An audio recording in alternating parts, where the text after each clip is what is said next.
ඉංග්‍රීසි ක්ලාස් එකකට යන්නේ නැතුව ඉංග්‍රීසි ඉගෙන ගන්න මේ වාක්‍ය විෂය හොඳටම ඇති. ඒ නිසා මේක ඉවරනකම් බලන්න. මම Priyankara chat box YouTube channel එකේ උමේෂ් ප්‍රියංකර. ද සමාජයේ ගොඩක් දෙනෙක් කරන දේ වලින් එකක් තමයි මම මේ කරන්නේ නැහැ කියලා තියෙන්නේ. මොකද්ද මේ? I don't smoke. I don't smoke. මම දුම් බොන්නේ නැහැ. මම නැත්තම් අර පොදුවේ කිව්වොත් සිගරට් බොනවා කියලා කියන්නේ. සිගරට් බොන්නේ නැහැ.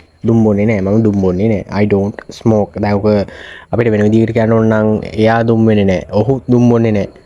He doesn't smoke. He doesn't smoke. Are you working overtime tonight? Are you working overtime tonight? අද රැයට ඔයා අතිකාල දීමනාවට වැඩ කරනවද? එහෙම නැත්නම් වැඩිපුර පැය ගාණක් වැඩ කරනවද කියන එක තමයි කියන්නේ. ගොඩක් ආයතනවල සාමාන්‍ය නියමිතව පැය ප්‍රමාණයෙන් පස්සේ අතිරේක වැඩ කරනවා නම් යම්කිසි මුදල් ප්‍රමාණයක් ගෙවන එක තමයි අහන්නේ. Are you working overtime tonight? වැඩිපුර වේලාවක් වැඩ කරනවද? එහෙම නැත්නම් overtime කරනවද? Hand the document into me. මේ කියන්නේ මොකක්ද? Hand the document into me. into me මෙහෙම කියලා කියන්නේ දැන් ඔය ආයතනයක වැඩ කරනවා නම් document එකක් ඔයා හිතන්නකෝ ඔයා boss කියලා. එහෙම නම් තව කෙනෙක්ට කියනවා ඒ document එක මට බාර දෙන්න. ඒ document එක මට බාර දෙන්න කියලා කියන එක තමයි මෙතන කියන්නේ. Hand the document into me. into me. Please underline the important documents.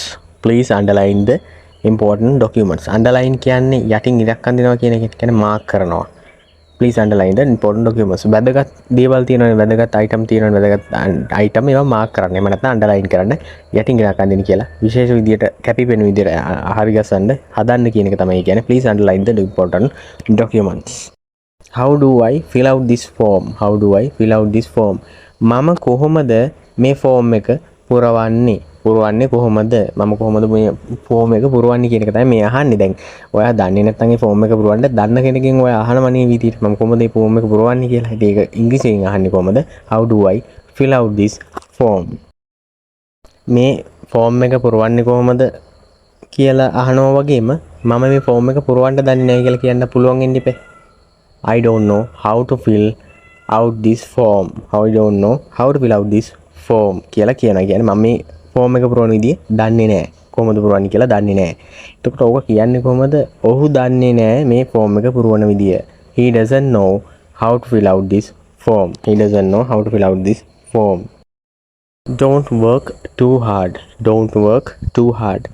ගොඩාම මහන්සියලා වැඩ කරන්න ඕනේ නැහැ. මේ තරම් දෙයක් කරන්න ඕනේ නැහැ. මේ සුළුවෙන් කරන්න තියෙන දේවල්. ඒක නිසා ගොඩාක් මහන්සි වෙන්න අවශ්‍යතාවයක් නැහැ කියන එක තමයි මේ කියන්නේ. Don't work too hard. too hard කියන්නේ ගොඩාම මහන්සියලා වැඩ කරන්න අවශ්‍ය නැහැ කියන එක. ගෙදර ගොඩක් ප්‍රශ්න වැඩි නම් රැකියාවට එන යන්නේක කරදරයක් නම් ඒ කොහොම වුණත් ඔයාට ඒ රැකියාව අයින් කරන්නත් බැහැ. රැකියාවෙන් ඉවත් වෙන්නත් බැහැ. ඔයා කියනවා I can't leave this job at the moment. I can't leave this job at the moment. මට මේ රැකියාවෙන් ඉවත් වෙන්න බෑ මේ මොහොතේ. අයින් වෙන්න බෑ, ඉවත් වෙන්න බෑ. මොකද ගෙදර පවුලේ රකින්න තියෙනවා. අම්මා තාත්තට සලකන්න ඕනේ, ගෙදර හැමෝටම සලකන්න ඕනේ. ඒක නිසා මේ ජොබ් එකෙන් අයින් වුණොත් මට මොකුත්ම කරගන්න හම්බෙන්නේ නැහැ. I can't leave this job at the moment.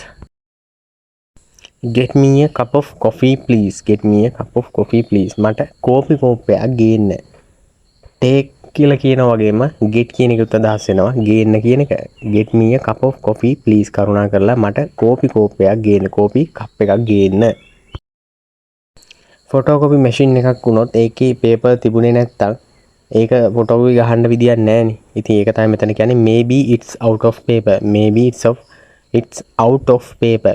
මේකේ කොළ නැතුව වෙන්න ඇති. කොළ නැතුව වෙන්න ඇති කියලා කියනවනේ. නිකමට හරි ෆොටෝකොපි ගහන්න හැදුවට ෆොටෝකොපි ගහන්න විදියක් නැත්නම් කොළ නැති වුණාම ගහන්න බෑනේ. ඒක තමයි මෙතන අදහස් කරන්නේ. maybe it's out of paper. out of paper කියන්නේ කොළ නැහැ කියන එක.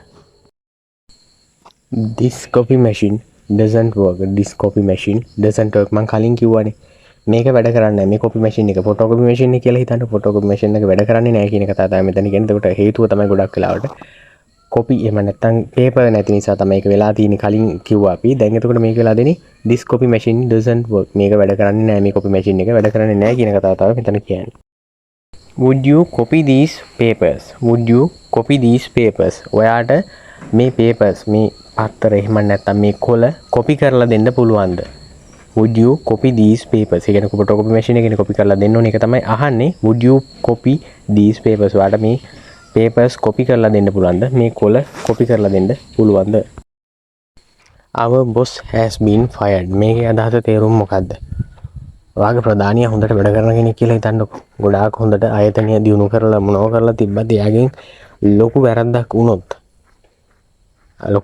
වුණොත් ඒ කම්පැනි එක අයිති කෙනා ඉන්නවනේ. අයිති කෙනා කවදාවත් එයාට සමාවක් දෙන්නේ නැහැ. ගොඩක් දුරට එයාව අයින් කරලා දානවා. ඒක තමයි මෙතන කියන්නේ our boss has been fired. our boss has been fired කියන්නේ අපේ ලොක්කව අපේ බොස්ව අයින් කරලා our boss has been fired. I can still work for a long time. ගොඩක් වයසට ගියත් අපි හිතමුකෝ අවුරුදු 50 55ක් වුණා සමහර අයට එක දිගට හරි ඉක්මනට හරි මහන්සි වෙලා වැඩ කරන්න පුළුවන්. ඒක තමයි මෙතන කියන්නේ I can still work for a long time. මට තාමත් වැඩ කරන්න පුළුවන්. ගොඩ වෙලාවකට ගොඩක් කාලයක් වැඩ කරන්න පුළුවන් කියන්නේ එක දිගට වැඩ කරන්න පුළුවන් කියන කතාව. I can still work for a long time. I am done with work.